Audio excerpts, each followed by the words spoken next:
some integration going on here between the book of nature and the book of Scripture. And of course, you can't beat the food. This is a cruise, after all. Inspiration Cruises is the name of the line. And you can go on our website, reasons.org. You'll find an icon there where you can click through and learn all the information. We want to mention that the rates have come down in recent days and months, so you'll want to take advantage of that. You can't beat the location. You can't beat the people. You'll meet new friends, have lots of time. There'll be times to get off the boat, right, Ken, and go explore some of these day cruises, towns. Day opportunities. I think some of the cities, Juneau and Ketchikan, some places like that. And don't forget the food, Joe. That's right. Oh, boy. You just get up and think, okay, what am I going to eat this time? I hope they have a good exercise room there. Well, you'll be with Hugh Ross, so he'll keep the activity up to a high level. So please join the Scholar team for that terrific time, August 8th through the 15th. Again, you can go on our website and learn the details there. That's the Alaska Cruise 2009. Ken, let's go ahead and continue now with this series. This is the fourth in a series of, we think it will be 8 podcasts on the resurrection. And you're going to talk about abductive reasoning. Is that the correct That's term? right. That's right on the money. Well, Joe, typically you have 3 kinds of reasoning in logic. You have deductive reasoning. When it's done properly, you have a certainty of conclusions. You have inductive reasoning, where the premises support the conclusion at best probably, so it's probabilistic reasoning. Then you have a less well-known form of reasoning, but very appropriate here about the resurrection, called abductive reasoning, where you're asked to give the best explanation for a specific event. And so you move to inference to the best explanation. You can do that in many areas. Who assassinated John F. Kennedy? You can ask the question, what theory better fits the data, a creationist view or a naturalistic evolutionary view of creation? Those kinds of questions. Would you appeal to this if you're not certain that the deductive or inductive approach would suffice? It is far superior when you're raising the question, what is the best explanation for facts? Now, abductive reasoning is not going to provide you with certainty, and it's going to be even different from the inductive in the sense that you're not predicting anything.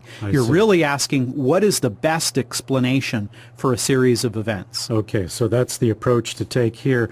What are some of the criteria then for a good explanation about the resurrection?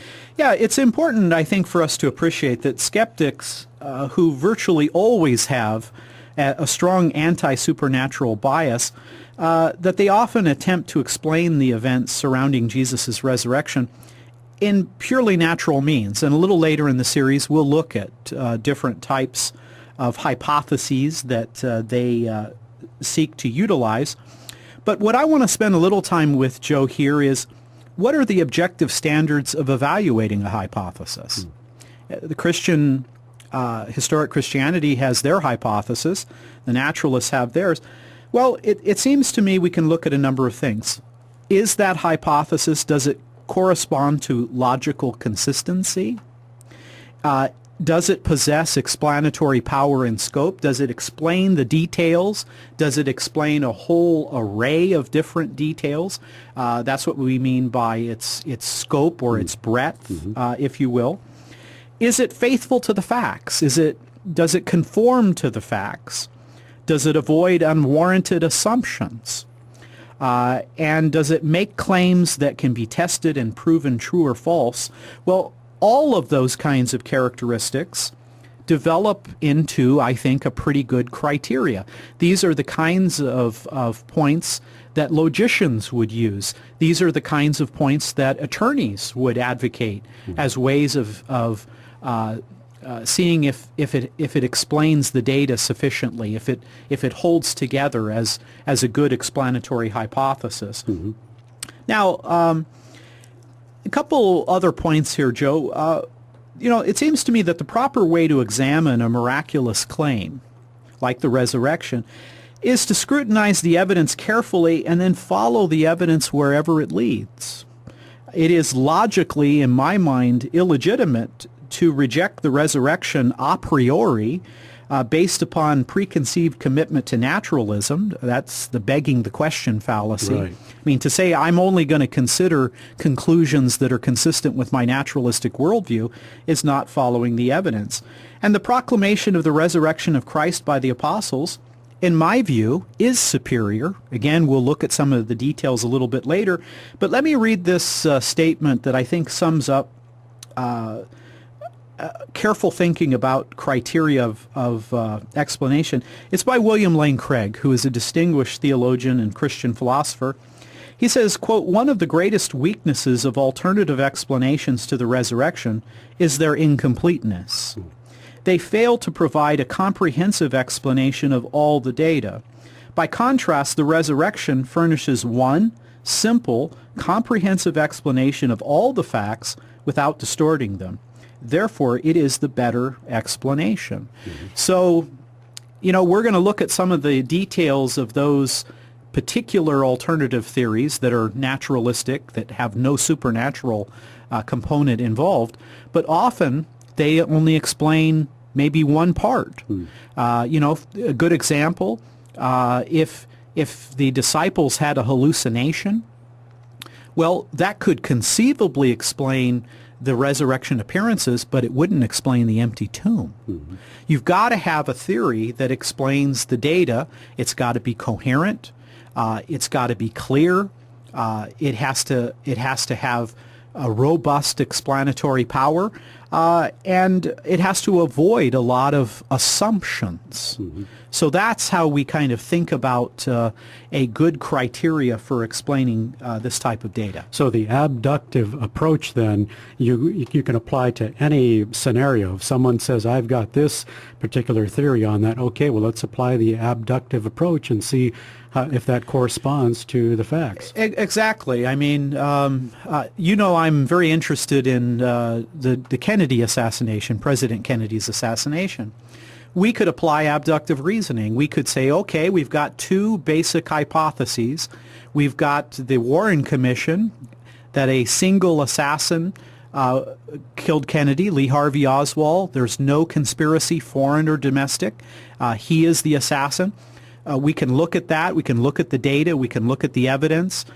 Then we could propose, how about a conspiracy theory? Maybe Oswald had help. Maybe there were other people involved. We could then begin looking at the evidence. Which theory corresponds to the data? Which theory is logically consistent? Is there ad hoc assumptions avoided? So those kinds of things are very helpful and very meaningful when we're asking, how do we best explain that event or a series of things that have happened? Great. So are you going to apply this to alternative theories? We're going to look at, in future podcasts, We're going to look at 6 different naturalistic explanations, and we're going to judge them by this criteria. Great. We'll look forward to that. Ken, how about another resource or two? You presented a couple last time, but if people want to read up on the topic and they... I've already gotten the other 2 books. Maybe they want to do some extensive reading. Absolutely. Christians should be known for their good libraries for their devotion to reading. There is a terrific book that just came out a couple years ago. It is entitled Jesus and the Eyewitnesses. This is by a British scholar, Richard Bauckham, and he has written a book about why we should have confidence that the disciples were eyewitnesses, and that their testimony is credible and we can rely upon it. Again, he is a European scholar of first rate. This book is published by Erdman's. I think it has terrific apologetic content. I want to recommend it again, Jesus and the Eyewitnesses by Richard Bauckham. Great. Thank you for that. And also, you've written a chapter on this in your book, Without a Doubt. That's right. So we can refer people to our website, and you can get a copy of that.